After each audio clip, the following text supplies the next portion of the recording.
Para quem investe, é importante saber que existem basicamente três abordagens para você analisar se você deve comprar ou não uma ação. A maioria das pessoas tem uma escola favorita e acaba divulgando só ela, mas é importante você saber que existem mais e você pode decidir qual que você acha melhor, qual que faz mais sentido e qual que tem mais dados comprovando que funciona. Todo mundo começa, pouca gente sabe, mas todo mundo começa com basicamente análise fundamentalista. Existe, né, análise fundamentalista, análise técnica e análise quantitativa.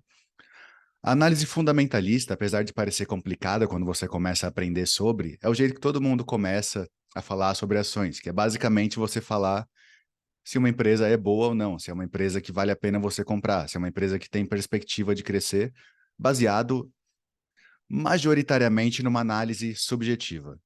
Lógico, quando você começa a aprender mais, a estudar, a ter uma visão mais complexa da coisa, você vai atrás de balanço, você vai atrás de quem que é o CEO, do histórico, perspectiva, esse tipo de coisa. Mas isso é uma versão complexa daquele seu primo que acha que investe e fala, compra Ambev porque Ambev vende cerveja pra caramba. Isso é uma análise fundamentalista, bem crua, mas não deixa de ser uma análise subjetiva da, da qualidade da empresa. Basicamente isso, você analisa a qualidade da empresa e você tenta pensar em um valor justo daquela ação baseado nessa análise da qualidade dela. Aí a gente vai para a análise técnica, que é como a maioria das pessoas se aprofunda nesse universo de investimento. A análise técnica ela é uma análise baseada em algumas regras do Charles Dow, no começo do século XX, que ele percebeu que os preços se comportavam de uma certa maneira e ele começou a criar algumas regras, como, por exemplo, que não existe uma informação privilegiada, toda a informação já está no preço. E você estudando aquele preço, você tem toda a informação que você precisa para saber se ele vai subir ou descer. E muitas vezes, então, as pessoas aplicam análises estatísticas sobre esse preço, por exemplo, indicadores como o índice de força relativa, ou estocástico, média móvel. Muitas vezes as pessoas tentam enxergar padrões no gráfico, porque se o preço já tem toda a informação, então se ele faz um padrão no gráfico, aquilo indica um comportamento que a massa está fazendo e costuma fazer sempre e repetir. Então tem o padrão de cabeça e ombro, por exemplo, que significa que o preço vai reverter dali a pouco. Isso, claro, é a teoria. E a análise técnica, ela conquista muita gente, ela traz muita gente para o investimento, porque ela tem uma narrativa muito bonita, muito sedutora, de que você só precisa olhar o gráfico e entender o que está acontecendo ali para você conseguir ganhar dinheiro, você decifrar inúmeros fatores que estão ali influenciando o preço, mas se toda a informação está no preço, é só você aplicar o indicador certo, é só você achar o padrão certo que você vai conseguir decifrar aquilo. Mas, claro, na prática não é assim, e a análise técnica ela é completamente subjetiva, isso já foi provado algumas vezes, inclusive pegando padrões, né, gráficos aleatórios, gerados aleatoriamente e dando para gurus de análise técnica, e eles enxergam padrões, eles enxergam tendências, eles enxergam o que o preço pode fazer futuramente, mas na verdade era tudo falso, eram gráficos falsos. Então é uma análise subjetiva também, porque apesar dos indicadores serem baseados em cálculos, em matemática, ainda assim existe sempre uma exceção, sempre uma regrinha. Se você usa o índice de força relativa, por exemplo, tem o básico, né? Se o número ali ele vai acima de 30 do índice, você compra. Se estiver acima de 70, você vende. Mas você tem que ver que às vezes tem uma discordância, porque às vezes no indicador ele está fazendo fundos mais fundos e no gráfico está fazendo fundos mais altos, então significa que na verdade o sinal é outro. Mas você tem que ver também, que você tem que considerar que o volume, dependendo do volume, o sinal vai ser também outro, é um sinal que não vale a pena você seguir. Então você vê que tem tantas exceções que acaba se tornando também algo bem subjetivo. Isso também a gente consegue ver porque não existe um corpo de estudo robusto sobre análise técnica, comprovando que funciona realmente ou que funciona em todas as situações e em todos os ativos. Então, se você consegue provar que o índice de força relativa, por exemplo, funcionou para a Petrobras durante 3 anos, como é que você vai ter confiança de usar aquilo em Vale em outro período? você não vai ter. Isso, quando você coloca, né, toda a média, você tem que dar sorte para você conseguir gerar mais lucros do que o mercado em si. Isso a gente já está careca de saber, eu especialmente. E o terceiro tipo de análise, que eu gosto mais, mas também tem muitos defeitos que eu vou falar, é a análise quantitativa. E eu queria também deixar claro que todas essas análises, elas não são totalmente separadas. Elas têm uma área cinzenta ali, onde todas elas têm uma certa intersecção. Especialmente a análise quantitativa, porque ela pega qualquer informação que seja, analisa esses dados de forma estatística, a gente espera, né, de uma forma robusta, científica, para tentar enxergar como que é mais vantajoso você investir. Por exemplo, é mais vantajoso você investir numa empresa que o valor patrimonial por ação é baixo? Por muito tempo foi. Esse é um dos problemas que eu vou chegar nisso já já.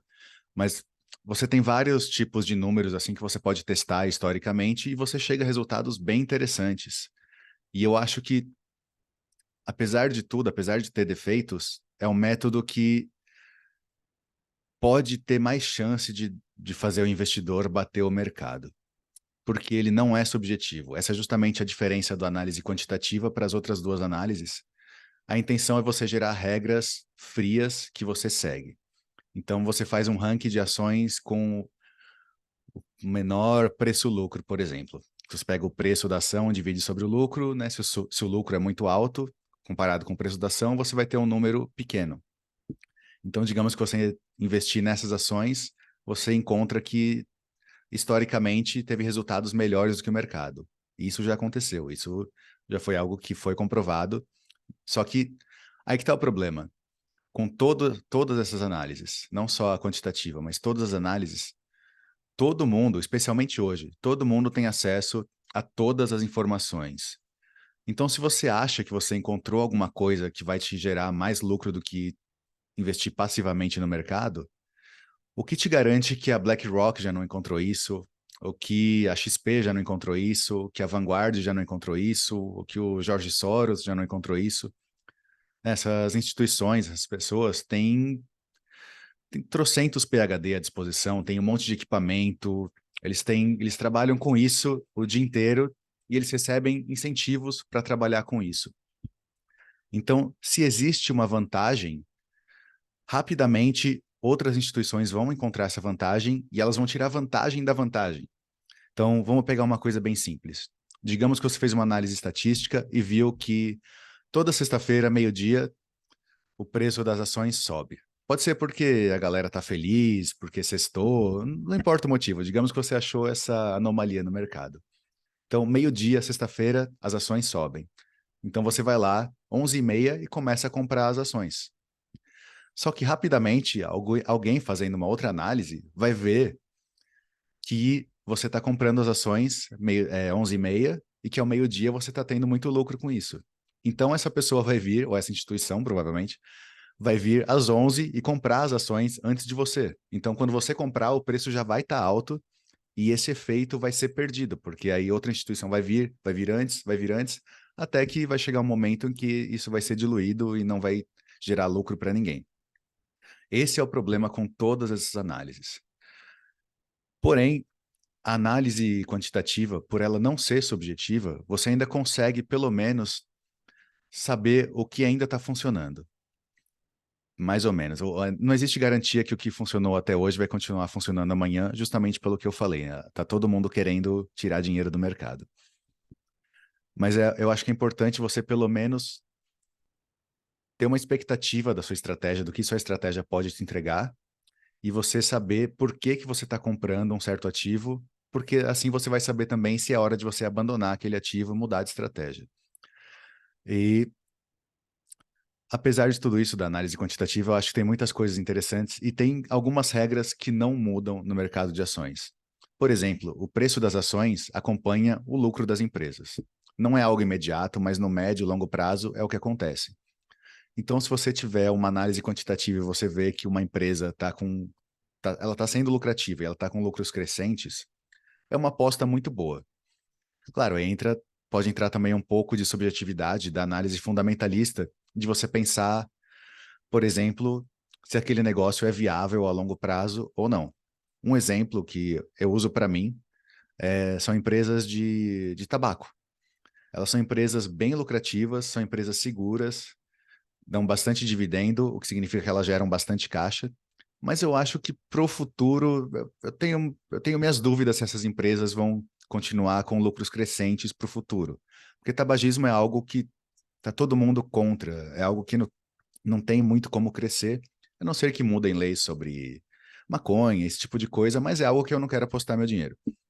Então existe ainda assim, pode existir um pouco de análise subjetiva, mas a lição que eu queria passar no final das contas é saber diferenciar esses três tipos de análise, você saber procurar quais funcionam e quais não, e você saber por que que você está investindo em alguma coisa.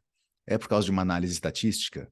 É por causa de uma intuição que você teve? É porque você viu um gráfico e achou interessante?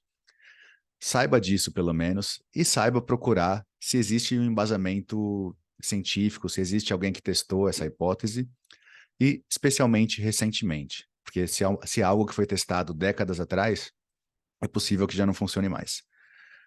E nos próximos vídeos eu quero falar mais sobre algumas análises quantitativas que ainda estão funcionando e que eu acho que são muito vantajosas. Tem inclusive uma análise que é um tipo de análise quantitativa beirando a análise técnica, mas ela tem uns parâmetros bem específicos, matemáticos, mas são parâmetros fáceis de entender, mas são específicos e que há 30 anos tem estudo sobre esse fator e até hoje ele é lucrativo. Eu quero compartilhar isso com vocês no próximo vídeo, então se inscreve, deixa seu comentário aqui, curte o vídeo e até a próxima.